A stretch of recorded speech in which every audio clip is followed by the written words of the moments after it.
Because for me what gives emotion to people is the risk. If you don't risk, there is no emotion.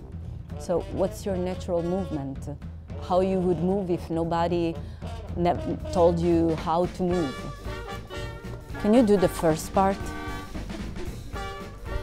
Your first part. The first idea was to describe the frenzy in this society. In Italy, you can really see a lot of frenzy, especially in Milan, people just running everywhere. But what I see is that people has to work, and maybe they have families, so they need to use that time in a really precise way. So they used to run, and they don't care if you are in the middle of the street, they are gonna bunch you, and I cannot really understand what happened. Because I'm in another mood. Maybe I live in another world. We have a moment of silence where they study the audience and they study themselves. I decided that the easier way to arrive to this frenzy is to start with a monologue. Some people in the world. And then to arrive to a dialogue. Okay,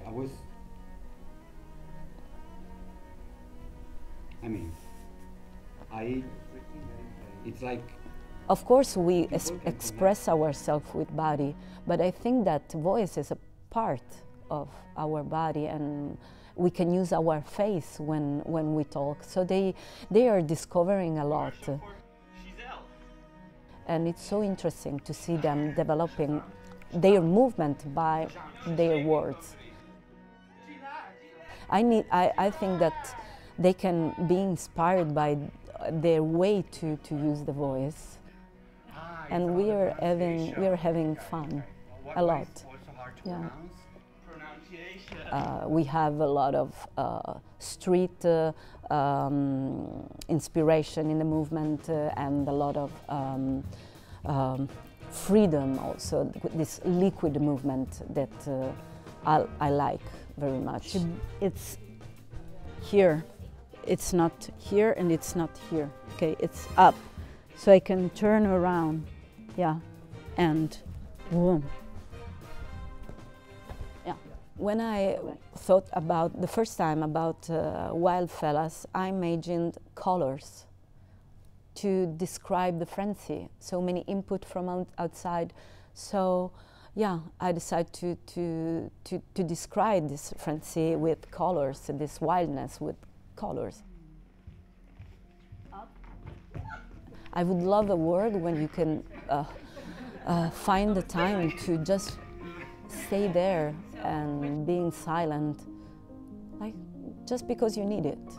So I'm like an observer of this frenzy.